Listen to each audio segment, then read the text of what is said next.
आज की हमारी चर्चा एक बड़ी दिलचस्प सवाल के इर्द गिर्द घूमेगी। सवाल यह है कि क्या हम बिना कुछ कहे, सिर्फ अपने होने के अंदाज से अपने आसपास के माहौल और लोगों को बेहतर बना सकते हैं। हमारे हाथ जो स्रोत लगे हैं उनमें दाजी की मार्गदर्शिका के 9वें सार्वभौमिक नियम के गहन पड़ताल की गई है। और ये नियम कहता है, अपना व्यवहार एवं रहन सहन ऐसा बना लें जिससे लोगों में प्रेम और नेक ख्याली जागृत हो। ये सुनने में बहुत सीधा साधा लगता है ना, लेकिन इसकी गहराई बहुत ज्यादा है। ये सिर्फ एक अच्छा इंसान बनने की सलाह नहीं है। ये असल में पिछले सभी 8 नियमों का निचोड़ है एक तरह से। इसका असली मतलब है अपने आप को इस तरह तराशना कि हमारा वजूद ही दूसरों के लिए एक प्रेरणा बन जाए। ये उदाहरण बनकर नेतृत्व करने जैसा है, और इसके लिए गहरी जागरूकता, खुद को लगातार बेहतर बनाने की कोशिश और एक संतुलन की जरूरत पड़ती है। अंदर का बदलाव बाहर दिखना चाहिए, तो इसका असल मतलब क्या है? स्रोत कहता है कि हमारा व्यवहार ही इसका असली सबूत है। पर यह व्यवहार है क्या? बिल्कुल, योग की भाषा में व्यवहार सिर्फ हमारे तौर तरीकों तक सीमित नहीं है। ये हमारे बाहरी आचरण और जीवन शैली का पूरा ताना बाना है। हम कैसे बात करते हैं, कैसे काम करते हैं, हमारे हाव भाव, हमारी आदतें, ये सब मिलकर हमारा व्यवहार बनता है। और इस पूरे बाहरी ढांचे की नींव हमारे अंदर है, हमारे विचार और हमारी भावनाएं। हाँ, हमारी भावनाएं। यही हमारे हर काम और हर शब्द को आकार देते हैं। यानी अगर अंदर से हम शांत और संतुलित नहीं हैं, तो बाहर अच्छा व्यवहार करने का नाटक वो ज्यादा देर तक नहीं चल सकता। एकदम सही। और यहीं पर एक बहुत दिलचस्प बात सामने आती है, जिसका जिक्र स्रोत में आधुनिक विज्ञान के हवाले से भी किया गया है। विज्ञान भी अब ये मानने लगा है कि चेतना यानी कॉन्शियसनेस ही इस ब्रह्मांड का आधार है। अच्छा। हाँ, कि हर चीज चेतना से ही निकलती है। और शायद इसीलिए ध्यान या मेडिटेशन पर इतना जोर दिया जाता है, क्योंकि वो सीधे चेतना पर ही काम करता है। बिल्कुल, ध्यान चेतना का विस्तार करने और उसे बदलने का सबसे असरदार तरीका है। लेकिन कहानी यहीं खत्म नहीं होती। असली चुनौती तो वो ध्यान में पाई गई शांति और जागरूकता को अपनी रोजमर्रा की जिंदगी में उतारना है। अपने व्यवहार में? हाँ, अपने व्यवहार में। हमारा मकसद सिर्फ आंख बंद करके अच्छा महसूस करना नहीं है, बल्कि आंख खोलकर उस अच्छाई को जीना है, ताकि हमारा हर काम दूसरों में प्रेम और अच्छी भावनाएं जगा सके। ये सुनना जितना आसान है, करना उतना ही मुश्किल होगा। मतलब अपने अंदर के पूर्वाग्रहों, अपनी आदतों, अपनी प्रतिक्रियाओं, इन सब से ऊपर उठना। बिल्कुल, और इसी साधना का नाम ही तो आध्यात्मिकता है। ठीक है, तो अंदर की चेतना को बदलना पहला कदम है। लेकिन मुझे एक बात खटक रही है। स्रोत में सादगी यानी सरलता अपनाने की बात कही गई है, और ये भी कि हम ऐसा कुछ ना करें जिससे दूसरों में ईर्ष्या पैदा हो। अक्सर लोग सादगी को त्याग या तपस्या समझ लेते हैं। क्या यहाँ भी वही मतलब है कि हमें सब कुछ छोड़कर एक तपस्वी की तरह जीना चाहिए? ये बहुत अच्छा सवाल है, क्योंकि ज्यादातर लोग यहीं आकर उलझ जाते हैं। नहीं, इसका मतलब तपस्वी बनना बिल्कुल नहीं है। इसका गहरा संबंध चौथे नियम से है, जो कहता है अपना जीवन साधारण बना लें। यहाँ सादगी का मतलब अभाव में जीना नहीं, बल्कि जीवन से गैर जरूरी जटिलताओं को हटाना है। गैर जरूरी जटिलताएं जैसे क्या? जैसे कि दिखावे की होड़, जरूरत से ज्यादा चीजें जमा करना, रिश्तों में बेवजह के उतार चढ़ाव पैदा करना। जब हम इन सब से हटकर अपनी न्यूनतम जरूरतों के साथ जीना सीखते हैं, तो हमारा जीवन अपनी दिव्य प्रकृति के करीब आने लगता है। और जब हम अंदर से सरल और शांत होते हैं, तभी हमारे अंदर से दूसरों के लिए स्वाभाविक प्रेम पैदा हो सकता है। ईर्ष्या तो तब पैदा होती है जब हम दिखावा करते हैं। सादगी में कोई दिखावा नहीं होता। और इसी से नेक ख्याली यानी पायटी का भाव भी जुड़ा है ना? ये शब्द सुनने में थोड़ा पुराना और धार्मिक लगता है। इसका आज के समय में क्या मतलब है? इसका मतलब बहुत गहरा और व्यावहारिक है। पायटी शब्द लैटिन के पिएटस से आया है, जिसका मतलब सिर्फ पूजा पाठ नहीं, बल्कि कर्तव्य, प्रेम, निष्ठा और आभार का भाव है। जब हम अपने हर रिश्ते में, चाहे वो माता पिता का हो, बच्चों का हो या समाज का, अपनी जिम्मेदारियों को ठीक से निभाते हैं, तो रिश्तों में अपने आप एक सामंजस्य आ जाता है। स्रोत्र में माता पिता का उदाहरण दिया गया है, वो बहुत सटीक लगता है। हाँ, कि अगर माता पिता बच्चों के पालन पोषण और सुरक्षा का अपना कर्तव्य ठीक से पूरा नहीं करते हैं, तो वे बच्चों का सम्मान खो देते हैं, प्यार और सम्मान मांगा नहीं जा सकता, ये कर्तव्य निभाने से अपने आप मिलता है। यही सच्ची नेक ख्याली है। तो फिर ये सवाल उठता है कि क्या ये स्थिति, ये व्यवहार बनावटी हो सकता है? मतलब सिर्फ अच्छा दिखने के लिए अच्छा होने का नाटक करना? बिल्कुल नहीं, ये कृत्रिम रूप से पैदा ही नहीं किया जा सकता है। इसे अंदर से विकसित करना होता है, जिसके लिए हार्टफुलनेस में सफाई नाम की एक ध्यान प्रक्रिया है। इसका मकसद ही दिन भर के जमे हुए भावनात्मक बोझ, तनाव और अशुद्धियों को दिल से हटाना है, ताकि अंदर एक स्वाभाविक शांति और खालीपन पैदा हो। जैसे प्यासे आदमी की प्यास पानी की 2 सुंदर बोतलों की तस्वीर देखकर नहीं बुझती, उसे पानी पीना पड़ता है। वैसे ही इस स्थिति को अंदर से अनुभव करना होता है। इसकी नकल नहीं की जा सकती। जब मैं ये पढ़ रहा था तो ज़मीर की आवाज़ वाली बात पर आकर मैं रुक गया। हम सब ये बात जानते हैं कि हमें अपने ज़मीर की सुननी चाहिए, लेकिन इसका दूसरों को प्रेरित करने से इतना गहरा कनेक्शन कैसे हो सकता है? इसका कनेक्शन बहुत सीधा और गहरा है। सोचिए, ज़मीर क्या है? वो हमारे अंदर की सही और गलत की धीमी सी आवाज़ है। श्रोत कहता है कि जब हम बड़ी बड़ी आध्यात्मिक ऊंचाइयों को छूना चाहते हैं तो उसकी शुरुआत छोटी छोटी सांसारिक बातों से होती है। जैसे सड़क पर कचरा ना फेंकना। बिल्कुल, या किसी से किया हुआ छोटा सा वादा निभाना। जब हम अपने ज़मीर की इन छोटी छोटी आवाज़ों को नज़रअंदाज करना शुरू कर देते हैं, ये सोचकर के अरे इससे क्या फ़र्क पड़ता है, तो धीरे धीरे हम उस आवाज़ को सुनने की अपनी क्षमता ही खो देते हैं। और जो इंसान अपने अंदर की आवाज़ के प्रति बहरा हो गया है, वो बाहरी दुनिया में किसी के लिए प्रेरणा कैसे बन सकता है? मतलब अंदर की ईमानदारी ही बाहर के प्रभाव की नींव है। एकदम।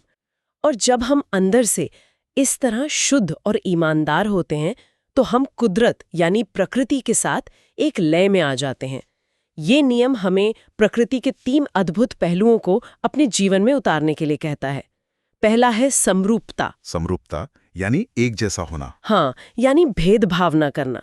जैसे सूरज अपनी रोशनी देते वक्त ये नहीं देखता कि नीचे अच्छा इंसान है या बुरा।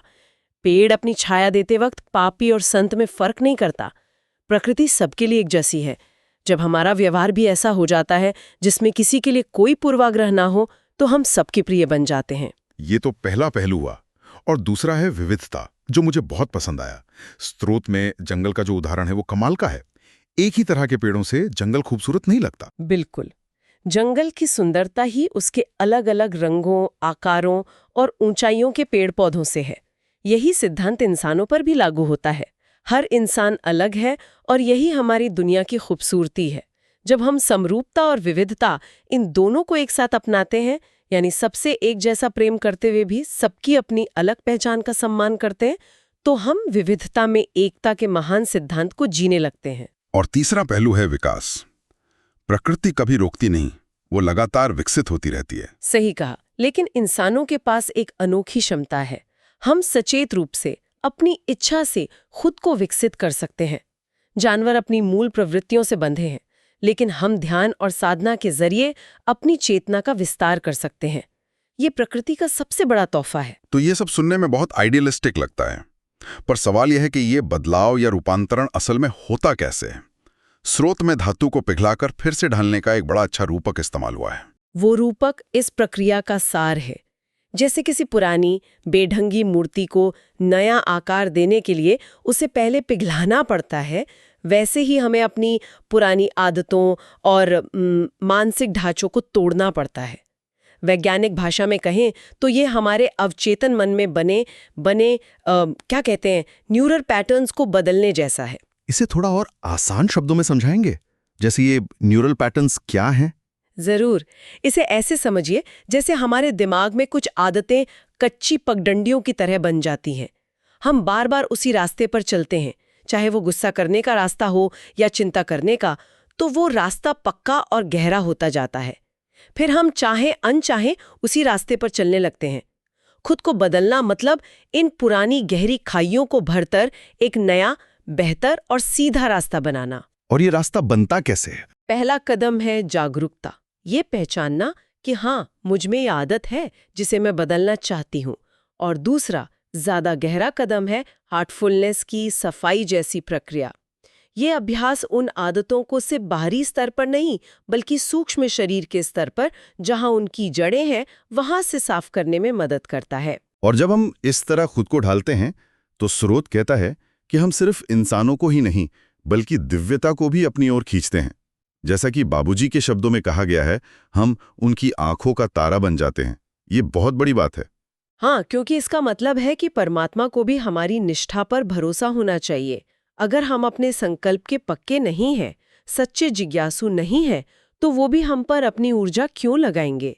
ये एक दो तरफा रिश्ता है जिसमें हमारी ईमानदारी और लगन बहुत मायने रखती है। तो अगर हम इन सब बातों को जोड़कर देखें तो ऐसा लगता है कि ये एक नए तरह के नेतृत्व की नींव रख रहा है। लीडरशिप की एक ऐसी परिभाषा जो पद या ताकत पर नहीं बल्कि चरित्र पर आधारित है। आपने बिल्कुल सही समझा। आज नेतृत्व के मायने बदल चुके हैं।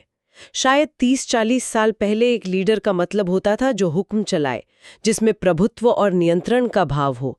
लेकिन आज, खासकर नई पीढ़ी में, समानुभूति, भावनात्मक समझ और दूसरों को साथ लेकर चलने की क्षमता को ज्यादा महत्व दिया जाता है। ये हमारी सामूहिक चेतना में आए एक बड़े बदलाव का संकेत है। तो इसका मतलब ये हुआ कि आज का असली लीडर वो नहीं जो हुक्म चलाता है, बल्कि वो है जिसके व्यवहार से लोग खुद ब खुद जुड़ना और सीखना चाहते हैं। लीडरशिप अब एक पद नहीं बल्कि एक प्रभाव बन गया है। बिल्कुल। सचेत नेतृत्व किसी कुर्सी से नहीं आता, यह अंदर से पैदा होता है। एक माँ, एक शिक्षक, एक दोस्त, कोई भी किसी भी भूमिका में एक ऐसा जीवन जीकर नेतृत्व कर सकता है जो दूसरों को बेहतर बनने के लिए प्रेरित करे। ये सब सुनने के बाद शायद कोई सोचे कि ये तो बहुत बड़ा लक्ष्य है, इसे आज से अभी से कैसे अपनाना शुरू करें? क्या कोई छोटा व्यावहारिक कदम है? स्रोत में एक बहुत ही सुंदर और प्रैक्टिकल शुरुआती बिंदु बताया गया है। अपनी वाणी पर ध्यान दें, हम क्या कहते हैं और उससे भी ज्यादा जरूरी कैसे कहते हैं। ये एक छोटा सा अभ्यास पूरे जीवन को बदल सकता है। अपनी वाणी पर ध्यान देना, इसके लिए क्या किया जा सकता है? कुछ बहुत सरल कदम है। पहला, बोलने से पहले एक पल के लिए अपने हृदय पर ध्यान केंद्रित करें।